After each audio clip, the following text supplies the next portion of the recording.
All right. Hello, hello. Thank you for joining my video. I'm going to talk a little bit about Zelda Breath of the Wild, and I've been wanting to talk about this probably after my 10-hour mark in the game, but I knew, I knew I needed to play more, and I'm glad I did. Sometimes I don't do it often, but sometimes I like to do an early impressions kind of a video, mostly because I know if a game is going to take me a while to complete, it's going to be a while before I give people my opinions, and people are always asking me, what do you think, and, whatever. Uh, and I'm glad. I do appreciate that because I really don't think my opinion is like super important or anything. But I love to talk about video games. I love it. So I'm really glad when people actually think that knowing what I think is something they want to know and stuff. As like with me as myself as well, when I watch reviews, read reviews, ask people's opinions on a game and stuff, it doesn't determine whether I buy something exactly or not. But I love to know what's going on. So with Zelda, of course, the game got perfect 10s everywhere, and that is, it's pretty much impossible to live up to, but something that I've seen in the past with like The Last of Us got incredible scores from everybody, and my first several hours of that, I was so mad because it bored the crap out of me. And mostly that was because of the scores. If I had played that game before ever even seeing a review, seeing any scores at all ever, I probably would have given it a 10 too, because it took me completing the whole game myself and playing through the whole thing before I was like, all right, yes, give that sucker a 10. So I was thinking, and I know there's another game like that too, and I can't remember what it was at the moment, but I was thinking that might be the same case with Zelda Breath of the Wild, because with my first 10 to 20 hours, I'm not even sure where I'm at this point right now, how long I played it for. Played it quite a lot, but during that time, I'm just like, this is not a 10 game. It's just not. It's not a 10 game. That's how I've felt like playing up for a long time, many hours.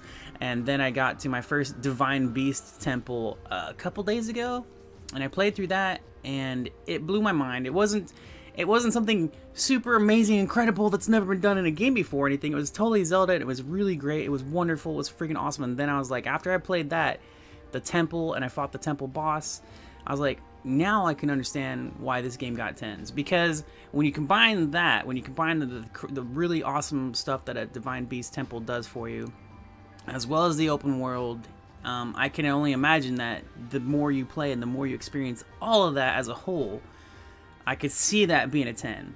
I mean, I'm not giving it a 10 right now myself, but I could see, now I can understand it. It took me many hours before I ever got to the first like actual Divine Beast Temple, exploring and doing open world stuff, normal little things, and I was like, this game is great. It's a really fun, freaking cool game. But I was like, 10, come on, man, like. But then I did my Divine Beast Temple, and I was like, yes. I just was like, wow, this is super cool. I will say this: the boss was very simple, like overly easy. I've actually fought in some of these creatures, these shrine bosses, shrine guardians or whatever, were tougher than the boss in the Divine Temple, Divine Beast place. And I did one last night off stream. I did another Divine Beast last night, and same thing. Wasn't very difficult. I just spammed bomb arrows at the dude, and that was pretty much it. That's not it was fun though. They're fun fights as an experience as a whole of the whole Divine Beast Temple, and then the boss to top it off with the cinematic story. It's really freaking cool. It's really cool. So it's not like all super hard or anything, and I'm fine with that. Like I'm great. I don't need this to be Dark Souls. Like a lot of people are comparing this game to Dark Souls, and that's just ridiculous. It's ridiculous. Don't listen to those people. Those people need to be slapped across the face. Just smack. Shut up. It is a difficult Zelda game. It is. There are often times where you get one shot out of, you're just like, whoa, and it seems kind of out of nowhere, but you do see your enemy powering up, like kind of like a big swing. They don't do it very often, but you can often see, sometimes you'll see like an enemy taking a while to swing at you, and all of a sudden you're dead, and you're like, oh, that's why he took so long to swing his weapon, and of course, this is when you don't have like a 20 hearts and stuff like that. I have no idea if you get one shot with 20 hearts. But there are those cases where sometimes you face harder enemies and you get one shot. But it's nothing near Dark Souls. It's a challenging Zelda game, but not a dark. People that say, okay, anyways. I could rant on that. All right, let me see. I do have a bunch of notes. I have a bunch of notes, half and half, good and bad. First off, the HUD options was the very first thing I noticed when turning on the game, and I went to options just to check, just to see what kind of options they had, and immediately I was able to turn off most of the HUD. As you can see in like this screen here, I just have my heart showing. Well, not at the moment, but just my heart to show. And normally they have the mini map, these little icons everywhere, your weapon like display of which weapons you're holding or whatever and stuff like that. And the first thing I did was turn all that off. It's as always with most games. I mean, you don't need that stuff on the screen, so I got rid of it. I was like, no, get out of here. Even the mini map too. Actually, I don't even know how much better off I would be with the minimap on, because I've played the entire time that I've spent in this game without the minimap. I keep opening the big world map. That's what I do. So the only thing I haven't done in the game that you can do is make special markers on your minimap. Because you can mark your map and mark where you want to go and stuff like that. But since I'm not using a minimap, I don't use that at all. I just look at the big map. I make sure the arrow of my character is facing the right direction, and then I go. Oh yeah, so I love that you can turn off most of the HUD stuff. There's not a whole ton or anything, but I really like being able to turn off extra crap on the screen that you don't really need on there, you know. One of my favorite things, my absolute favorite things about this game is how often you switch weapons. It's insane. You do not have permanent weapons. So of course, one of the first upgrades at a point much later in the game, I upgraded my weapon slots, like how many weapons I can hold in my inventory. So I have a bunch of, I think I can hold like 8 or 10, I forget, but I love that you're constantly picking up weapons, using new weapons all the time. It can be annoying. It can be a little annoying when you get like a really good weapon and you know it's gonna break, but that's just how the game is played. You get used to it, and I love it. It changes it because it changes the style, and it's just, I don't know. To me, it's super fun to do that. It's just fun. I love knocking a weapon out of an enemy's hands, picking it up, and then killing them with it. You know, it's freaking funny. It's really cool. So this seems like, hold on, give me a sec here. Sorry, this is just weird. All right. I'm trying to fix something there. It seemed really weird. So let me see. Yeah, that was. I love changing the weapons, and you get some crazy weapons in the game. Crazy weapons. Like, I was not even expecting a lot of the weaponry that you come across in this game, and I was like, whoa. First time I ever came across is like, you get guardian weapons. Some of the shrines are like little mini bosses, and they drop what's called a guardian weapon. They're blue weapons, and they last longer than your other weapons and stuff. They have a longer durability, but there are also other weapons besides the guardian weapons. I thought the guardian weapons were going to be the best ones in the game. They're actually not. They are some of the best weapons in the game, but they are not the best weapons in the game, and I was really surprised. Unfortunately, the best weapons in the game are not as common. Like, guardian weapons alone are pretty rare, but the other weapons are even more rare. So anyway, I love the way you just keep changing your weapons and just keep going. It's really cool. Some people probably won't like that. I don't know. I did see a complaint once, but I think it's awesome. All right. Let's get off the weapon subject. I think it's super cool. The world, the open world is amazing. And I do gotta say this, since I'm gonna be discussing the world, the graphics are beautiful. They're really pretty. I'm playing on the Wii U. I'm not playing on the Switch, so I'm like a little bit downgraded, like a little bit. I have watched the comparison videos, and I'm like, I would much prefer to play it on the Switch because it does look better. But it's not a major drastic difference, but it does look better on the Switch. Anyway, the game is beautiful, but the graphics are not impressive, like, at all. Like, that. Let's be realistic. They're not impressive. They're very nice, though. It is a very pretty game. I love it. Some of the scenes I look at, they do kind of take your breath away for a simplified visual game. And I'm a graphics person. Like, I like games with amazing graphics, like Horizon Zero Dawn, for example. That is just that. There's never a second in that game that I'm not just mouth gaping, going, wow. But Breath of the Wild, beautiful game, really beautiful. So the open world is enormous, and here's the thing that I loved about this game, because compare it to like your average open world game like Far Cry, Assassin's Creed, stuff like that, even Infamous. And these worlds are big. The Assassin's Creed, those games are big. They are big, but when you look at the map, right, and you're going from whatever point you're at to another point, and it looks super far on the map, and then you go in game and it's literally like 30 seconds away. It looks really far on the map, and then you just run there, like you're just there. You just, oh look, it's right next to me. Apparently the big giant map makes it look super far, but when I go inside the game, it's just, oh, here I am, you know? In Zelda, it's not like that.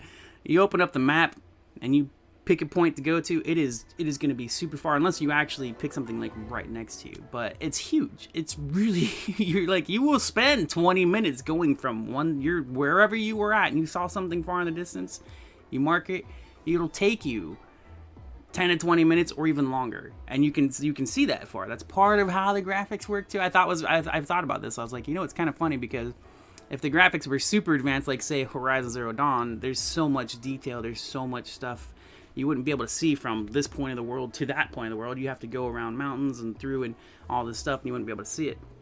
But in this game, you get to see like so far away. You get to see 10 minutes away from you, and I'm not even exaggerating. You literally see something that is 10 minutes away. It'll take you that long. It's crazy. So that's really cool, man. That's really cool. Also, part of the open world are hidden treasures, all kinds of things, man. You can pick up a rock, find a rupee under it. I actually haven't done a lot of grass cutting. Apparently, there is stuff in the grass as well. You can do the whole spin charge, break the grass, and get like whatever. There's all kinds of amazing open world stuff that makes it worth your time to just run around and explore. It's great. And one of the things too about this compared to other open world games these days is those open world games everybody's acting like this is something that's never been done before and it's so special. And the only difference for me, in my opinion, the only difference between this and say Assassin's Creed or Far Cry and those kinds of games is that your map doesn't show you where everything is. That's it. And I was thinking about it, I was like, if you just go into the filter on those games, Assassin's Creed and Far Cry, you go into the filter and you turn everything off, you have the same kind of open world experience where you don't know where you're going, you kind of just run around exploring. I think after playing this, I think games should default their filter to off and let people be like, you know what, if you want to see where these things are on the map, you can turn it on, but we're going to default it off. I think that would make more sense after playing this. It's really cool. Exploring the world is really rewarding, and that's something that I think most of us, when we play an open world game, that's what we want. We want to be able to find stuff on our own and not have our map be cluttered with just junk. Because that is the reality, and it's fun. It's fun to go collecting stuff. It's fun to go do these little missions and have an objective to go for. Like, I like that in Assassin's Creed and Far Cry and stuff like that. But the map is so cluttered. It's just a bunch of crap everywhere. And it's the funny thing is, this is the same kind of thing in Zelda, where the only difference is the map isn't covered, but you find camps of enemies, and when you clear them out, you get rewarded with a treasure chest. It's it's all the same kind of open world stuff as any other game, but it's bigger, and it doesn't show you where everything is right away. There isn't a tower. My bad. I didn't realize I'd have my thing for people in my stream, so I'm just playing my stream right now. Anyway, so they just don't show you where everything is in this game. So it actually feels explorative. But like I said, I think if we were to go into those other games and just turn the filters off on our map, just shut everything off, and just explore. You could do that. That's our choice. I'm pretty sure most of those games let you filter it and just show nothing. Or mostly you get rid of all the extra crap. Anyways, so oh yeah, shrines. Shrines ended up being a lot more fun to me than I expected they would be. I'm actually shrine hunting. I specifically hunt for shrines, and it's not because I'm a completionist. It's just I like the puzzles that they offer. And this is the crazy thing to me, because I played previous Zeldas. The 3D ones, I never really got super far into them, or I have not beaten a single 3D Zelda. I beat the original Zelda, the Super Nintendo Zelda, and then after that, I don't know, I think I just moved into other games. at the time of like Ocarina of Time and Wind Waker and stuff. I did play them, I just never beat them. And one thing that always drove me nuts about them was all the backtracking. Like, you know, like, so for example, you go through a dungeon, you're doing the puzzles, you go from one side of the dungeon to the other side of the dungeon, you complete a puzzle, then you have to go back through the dungeon, go to another part of the dungeon, and you know, you just back and forth through the same dungeon over and over again while you're doing the puzzles and stuff. So instead of doing that in Breath of the Wild, you got the shrines, and the shrines are all over. They're exploratory, they're you know, different puzzles that you get to see everywhere. This guy was awesome. He was really cool. It was my first time fighting one of these dudes. Pretty awesome. So shrines became a thing. More, I was just hunting them down to see what they were gonna do next. Like, what's the next puzzle gonna be? Because for the most part, they're really fun. For the most part, they're really clever. There are some puzzles that were just like, that's just weird and you get lucky to do it or whatever. But for the most part, they're very fun and clever. I did come across a couple motion controlled puzzles, forced motion controls, because I did. One of the first things I did in this game was turn off motion controls. But there are a couple puzzles that force you to use them no matter what. You have to use motion controls. The first time I did one drove me crazy. It drove me bonkers. I spent way too long on that puzzle. And what I found out and what I used for the next puzzle that I came across that was motion control was just take it slow. And it's hard to do because the only way to make the motions move is to actually, you know, really move it. But take your time. That's my tip, real quick tip. Take your time with it, move it slow, and you'll be fine. But yeah, it's like when you want to just do it, you know, like for example, there's a ball that you control and you have to move it through a maze. When you want to just make it move, you're like jolting it like super far, trying to make it move.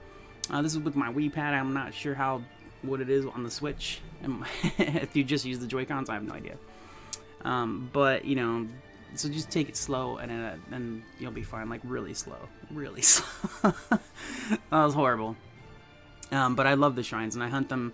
I'm not trying to get upgrades. That's just like a bonus. Like, you know, getting enough crystal orbs or whatever from each of those shrines to be able to purchase hearts and stamina buffs. That's not what I'm going for. I'm just going to do cool, fun little puzzles. And I'm not a big fan of puzzles like because most of the time when you play a game that is puzzle focused, they make them like super tricky, and it's more about like, it's less logic and more about trial and error, you know, and that drives me crazy because I'd rather be able to logically solve something than to be like, oh, here's some random thing that works, you know. Yeah, so I love the shrines. I love that they're different from like older Zeldas where you go from you're going through a dungeon, solve a puzzle here, move back through the dungeon, solve a puzzle there, go through the dungeon some more, solve this puzzle here. And this one's more about exploring the world and doing different puzzles here and there, and as well as like, you know, kind of dungeonish. The Divine Beasts are the only real dungeons I've come across, and I've done 2 so far. I think there's 4 before the final boss. So once I realized that, after I did my first Divine Beast, like I was talking about earlier in the beginning of this video, after I did my first Divine Beast, and I was like, whoa, and then I thought about it, I was like, there's only 4 of these? Like, damn, I wish there was at least 10 of them, you know, because it's so cool. And after doing my second one, it was super cool. And the first time I did a Divine Beast, I was kind of confused. It was very tricky because it was new. It was my first time entering a puzzle like that, and it was really super cool. And then when I did my second one, I kind of expected more. Like, I knew what to look for, kind of. I had a better idea of how to handle it, because I already did the first one. The first one was much more tricky for me. When I went and did the second one, I was like, all right, I got this. And I went through it pretty smooth for the most part. Yeah, it was pretty nice. Very cool. There are, another thing that I really like is armor sets. They have armor sets that give you bonus attack, resistance to cold, fire, you know, all kinds of different things. A set that helps you climb faster. And so far, I mean, I really want to get the one that resists heat. I have not gotten that yet. But it seems like if you do all the shrines, you can end up getting those armor sets. Or once you come across a specific village that sells that set, you can actually pick it up. Last night before I did the second temple, I came across a cold armor set, and I bought it. I had to go buy it all. That stuff is expensive. I I hadn't been selling my stuff, my inventory. Like, I've just been collecting stuff and I haven't even sold anything. And then when I came across that armor set that I needed to do the temple, I sold like a ton of crap. I was like, oh man, and I made a bunch of rupees. I was like, all right, cool, awesome, I'm good to go. But I think if I was in that same area and I was doing shrines, I might have actually come across that armor for free in a treasure chest. I don't know. I probably will later, and I'll be like, oh, I could have, got that free, but it's not a big deal. You either buy it or you go, hunting shrines and maybe get some armor and stuff. Because when I got the climbing set, like, I wasn't even trying to get that. I actually was just doing shrines in an area, and I ended up getting the full climbing set. And I was like, whoa, cool, I wasn't even trying to do this. I wasn't even expecting that. So I thought that was pretty awesome. Let's see. So that's it. I do have some complaints, but the complaints, I have a bunch of notes written for complaints, but I'm not even gonna get into that. There are some bad things. I'll do like a quick little thing about them. Overall, so far, I don't even know how much time I've played. I probably have at least 30 hours played on it, at least, if not 40. Playing quite a bit. It's a great game. It really is a lot of fun. The hype is there specifically just from the perfect 10s across the board almost everywhere. And then you get these people that give it a lower score and people go nuts. They're like, oh, you guys suck because you didn't give it a 10 and the big guys did, and it's like, well. And that's one thing that I've seen in the past, one thing that even for me as well, like when a game is hyped like that, and it's not even hype. It's not even like people aren't telling you this is the best game in the world. You just see 10s. When you see 10s on every website, like the majority of them, especially all the big ones, and then a couple sites that apparently almost never give scores a 10, never. Like, they give a 10 like once every 10 years or something. I think it was Engadget that did one. And when people see that, they're like, whoa, so that can ruin an experience. That can, you get 10s everywhere. You expect this game to be the most amazing thing ever, something you've never done before and all this stuff, and you go and play it, and it turns out to be it's good. It's good, but it's really average, for the most part when it comes to gameplay and stuff. But then, like I was saying, like there's a lot of fun to it. And after seeing, like, the open world itself is mostly generic. There's really cool stuff to it. There's, like I said, finding hidden treasures, hidden enemies, open world bosses, secrets everywhere, really cool things that you can just find by just running around. It's just epic. It's so cool. But the gameplay itself isn't something, that's it's not, it's not something special and amazing or anything. It's just the world. It's a great game. It's a great game. And then I played the temple and I was like, whoa. Yeah, so I have, maybe after, what I kept thinking is like, maybe this will be like The Last of Us for me. Maybe by the time I complete the game and I can look back on it as a whole experience, I could probably give it a 10. I don't know yet. But that's exactly what happened to me with The Last of Us and another game that for some reason I can't remember. But it took me playing through the whole thing first, and playing through the first half of it just drove me crazy, and I was not impressed.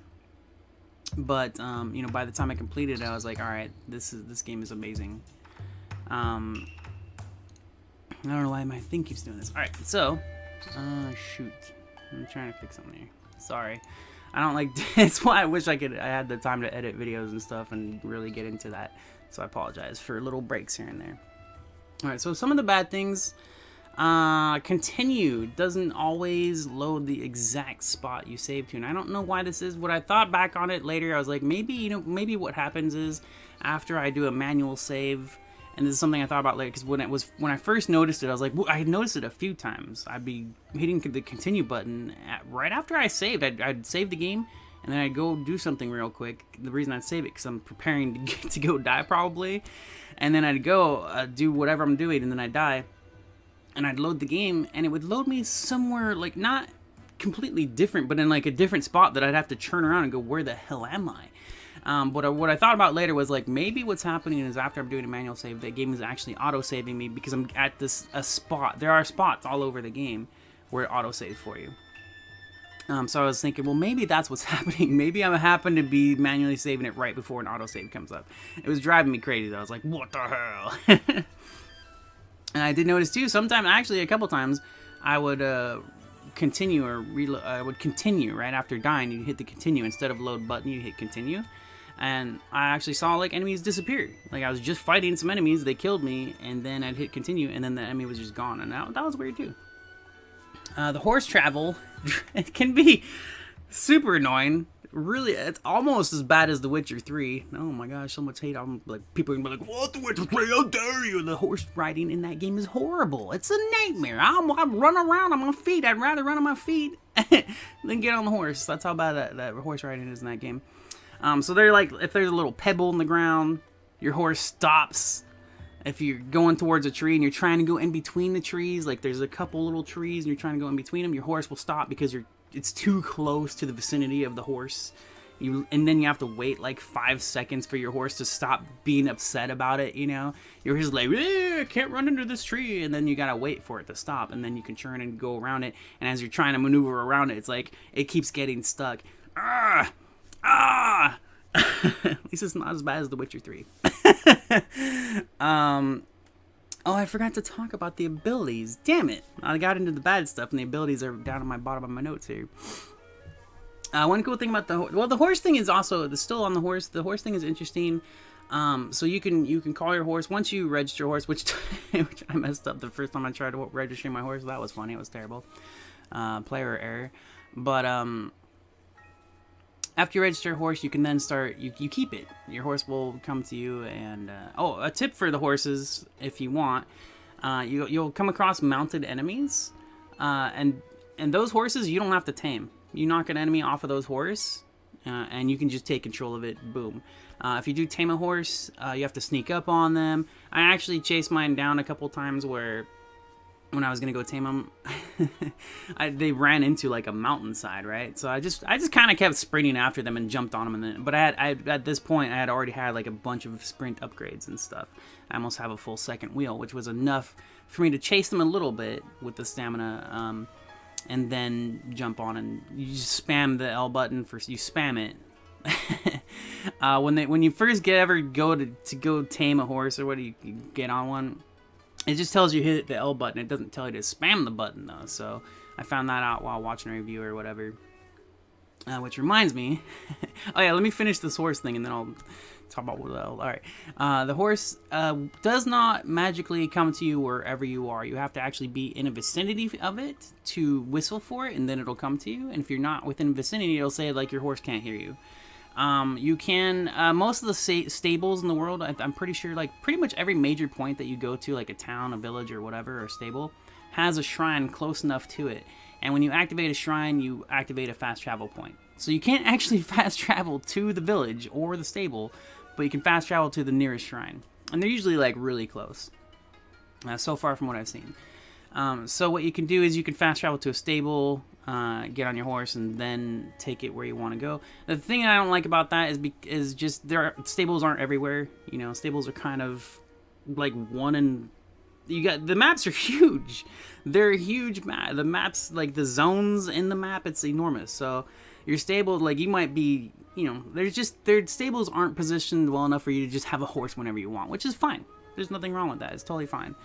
It's just interesting to me that you're not gonna always be on your horse. Well, I'm not always on my horse anyways, because I don't want to go to a stable. I want to keep exploring where I'm at, and it would take me too far out of the way to go to the stable and get my horse. I've barely used a horse in the game so far. They're cool, they're fun, I like using them, but I've barely used one. So that brings me to the controls, because I was talking about the stamina. The controls at first were really weird. I was like, why are the controls like this? And then the longer I played, I started unlocking more. I started picking up more and more weapons. I started, the bow, the bows and weapons are different slots in your inventory and stuff. You can hold up to a maximum amount of each kind. They're different. They're not counted together. So melee weapons are separate, bow weapons are separate, and they each take a different command on the control to go. So once you have everything, like all your weapons, all your abilities, all these things, the controls then made sense to me. When I first started, I was like, dude, what the hell? But the longer I played, the more abilities I had, the more weapons and everything, it all works great. Even the stamina button, which I didn't like at first because I thought it was very strange, it makes sense. The stamina button is I don't remember what it's called, but it would be like X or A on your Xbox or PS4 controllers, the bottom button. and instead of L3, right? And the reason for that is because you actually you use stamina for everything. You use stamina for running and climbing. You do a lot of climbing. You'll do more climbing and using your stamina bar for climbing than you will use your stamina bar for actually sprinting. One of the reasons is sprint itself isn't that much faster. It is faster. It's noticeably faster than just doing a normal run. But the normal run is fast enough. Like you know, it's not something that you have to be worried about. Oh, my damn sprint! You know, I don't have enough stamina. It's a little sucky, but it's not a major deal. Stamina is really just for climbing and stuff. So one of the first things I did was start boosting my stamina once I was able to upgrade either a heart or stamina, because I do a lot of climbing, and the game, that's what it is. It's a lot of climbing, and you waste a lot of time just by doing normal climbing. Like you kind of climb upwards really super ridiculously slowly, and then you can jump up the mountain with your stamina, and it takes a decent chunk of stamina for jumping. So I'm gonna skip through this because it did take me a few tries beating that boss. He was really cool though. I did beat him, bastard. It was fun, man. It was really fun. Some of those fights are fun. That was kind of like a mini boss, and he was actually tougher than both the temple bosses I faced, which is very interesting to me. And like I said, the reason I don't really think of that as like a major complaint is because it's an experience as a whole. Like the whole temple puzzle and then the boss at the end, it wasn't super easy, but it wasn't like, it was, you know, they're a letdown. They're a letdown, especially since compared to like open world enemies, they're not as hard. But they are cool. They're cool fights. They're just not, you know. Anyway, so the controls were super weird at first, especially on the Wii Pad. I don't know. I mean, they're the same controls on the Switch as far as I know. They were definitely weird at first. My gosh, I keep skipping to bad parts. Bad parts in the game working. We need gameplay. I'm almost done with all my thoughts anyways. So the controls were very tricky at first, but like I said, man, once I got everything, they all make sense and they work beautifully. That's how I feel. I think the controls work beautifully, and you know, it's awesome. It's really, like I'm telling you, man, my first few hours of that, probably, I'm just like, dude, these are the dumbest controls ever. But after, like, unlock everything and you're good to go. It all makes sense. It's still a little tricky, especially when you switch like your bow ammo, because you have to actually hold the bow trigger to aim in order to switch ammo for it. I believe you can also just go into your inventory and equip it that way, but I like doing the hotkeys. You know, it's a little weird, but once you're used to it, it's pretty simple. And when you're aiming down to switch arrows, if you're doing the hotkey version and not opening your inventory, when you're aiming down the arrow to switch arrows, you want to make sure while you're aiming you hit the cancel button, so you just don't waste a special arrow when, you know, because you have to pull the bow out and aim to shoot in order to switch the ammo with the keybind, with the quick hotkey thing. So if you don't cancel, you'll just launch the arrow pointlessly. So you just hit the cancel button once you select your ammo, and you're good to go. You know, that's probably the trickiest thing, and it's not tricky, but it's probably the most annoying like keybind as far as inventory control and stuff. Other than that, it's all pretty smooth. The game's great. Very cool stuff, man. It's very cool. I'm really hoping by the time I beat this game, I might think it's a 10. I don't expect to. I really don't. I expect at least, I'm thinking 8 or 9. I don't care. I don't usually score games. I love a game, you know. And I usually, if I give a game its score, it's just because I can actually think of one. Most of the time, I don't. Most of the time, I'm just like, whatever, scores, you know. It's a great game. One thing I can say, and I will mention this too, Angry Joe actually was talking about this, and I don't know if you guys have seen it. It's a long video. He didn't specifically do like a notes kind of review. He kind of did like a vlogish kind of thing. He was doing a live stream, and he was talking about, here's my review of the Switch. And he was, I'm gonna say this because he said it and it makes perfect sense. He was like, you know, Zelda alone isn't exactly worth buying a Switch for, and this is not a put down or anything. I can't remember his words. You might want to go check it out. But he was saying, look, if you don't have the money, don't buy a Switch for Zelda. Wait. And the reason that is not because of Zelda. It's because there will be bundles. It'll be cheaper. It'll be better to wait for actual bundles to come out and stuff. It's not about the game not being worth it exactly. It's more about it's you know, if you're on a budget, you understand. If you're not on a budget, go buy it. Go buy the Switch. Buy it for Zelda. If you don't care, you have money that you can just throw at it, do it. go for it, man. I mean, I would have bought a Switch right away if it wasn't for just knowing that I can get this game on my Wii U, as well as there being no other games on the Switch at launch. Basically, there are other games, but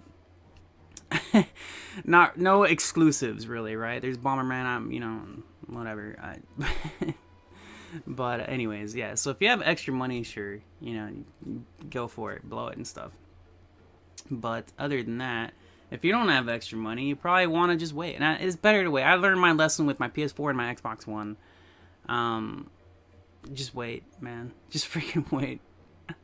You don't want to wait. Nobody wants to wait, But if you're on a really tight budget, it's better to wait. You'll love this game. It'll be worth waiting for, And the hype is the thing too. Hype will make you buy stuff. I bought a couple games just on hype alone, and I knew I shouldn't have. Oh, never again. Screw hype, man. Anyways, thank you guys for watching. I hope you have an amazing day. Let me know what you think. Give me some comments, give me some likes, give me some dislikes, whatever, dude. Interact. I'm here, man. I'm here all the time. I'm also on Discord. We're chatting sometimes. Some days are more chatty than others. And anyways, yeah, blah, blah, blah. Have an amazing day. Thank you so much for watching. Bye, dudes.